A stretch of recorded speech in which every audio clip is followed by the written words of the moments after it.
Historians debating the origins of the American Civil War focus on the reasons why 7 Southern states declared their secession from the United States, why they united to form the Confederate States of America, and why the North refused to let them go. While textbooks today all state that conflicts over slavery caused the war, they disagree sharply regarding which kinds of conflict, ideological, economic, political, or social, was most important. The primary catalyst for secession was slavery, especially Southern anger at the attempts by Northern anti-slavery political forces to block the expansion of slavery into the Western territories. Another explanation for secession, and the subsequent formation of the Confederacy, was Southern nationalism. The primary reason for the North to reject secession was to preserve the Union, a cause based on American nationalism. Most of the debate is about the first question, as to why the Southern states decided to secede.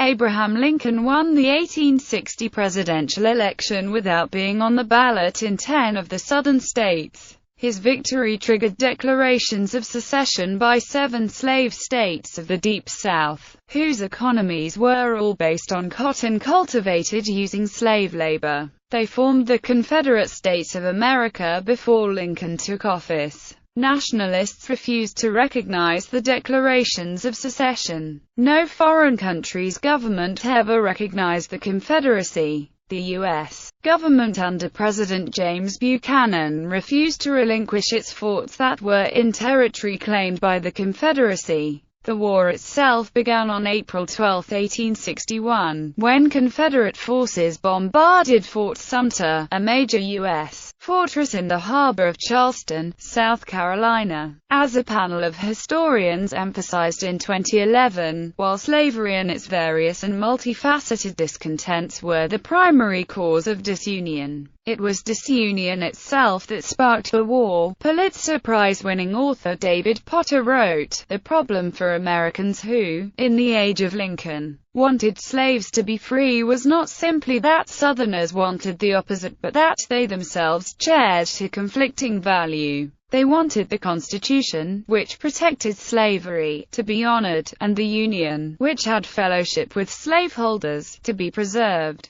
Thus they were committed to values that could not logically be reconciled." Other important factors were partisan politics, abolitionism, Southern nationalism, Northern nationalism, expansionism, economics and modernization in the antebellum period, geography and demographics of North and South. The United States had become a nation of 2 distinct regions. The Free States in New England, the Northeast, and the Midwest had a rapidly growing economy based on family farms, industry, mining, commerce and transportation, with a large and rapidly growing urban population. Their growth was fed by a high birth rate and large numbers of European immigrants, especially British, Irish and German. The South was dominated by a settled plantation system based on slavery. There was some rapid growth taking place in the Southwest, based on high birth rates and high migration from the Southeast, but it had a much lower immigration rate from Europe.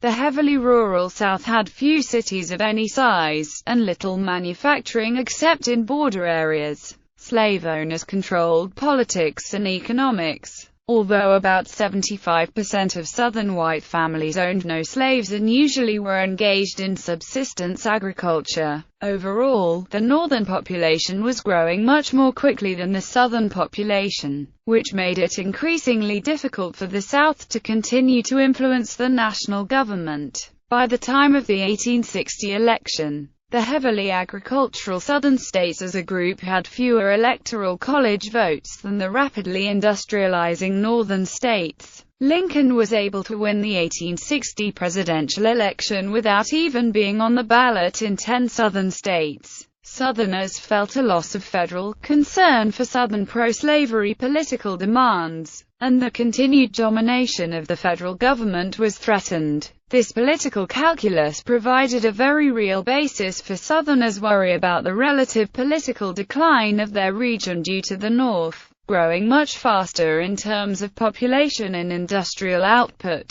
In the interest of maintaining unity, politicians had mostly moderated opposition to slavery, resulting in numerous compromises such as the Missouri Compromise of 1820. After the Mexican-American War of 1846 to 1848, the issue of slavery in the new territories led to the Compromise of 1850. While the compromise averted an immediate political crisis, it did not permanently resolve the issue of the slave power. Part of the 1850 compromise was the Fugitive Slave Law of 1850, requiring that Northerners assist Southerners in reclaiming fugitive slaves, which many Northerners found to be extremely offensive. Amid the emergence of increasingly virulent and hostile sectional ideologies in national politics, the collapse of the old second-party system in the 1850s hampered efforts of the politicians to reach yet one more compromise. The compromise that was reached outraged many Northerners, and led to the formation of the Republican Party, the first major party with no appeal in the South. The industrializing North and agrarian Midwest became committed to the economic ethos of free labor industrial capitalism. Arguments that slavery was undesirable for the nation had long existed, and early in U.S. history were made even by some prominent Southerners. After 1840, abolitionists denounced slavery as not only a social evil but a moral wrong. Many Northerners, especially leaders of the new Republican Party, considered slavery a great national evil and believed that a small number of Southern owners of large plantations controlled the national government, with the goal of spreading that evil. Southern defenders of slavery, for their part, increasingly came to contend that blacks actually benefited from slavery, an assertion that alienated Northerners even further.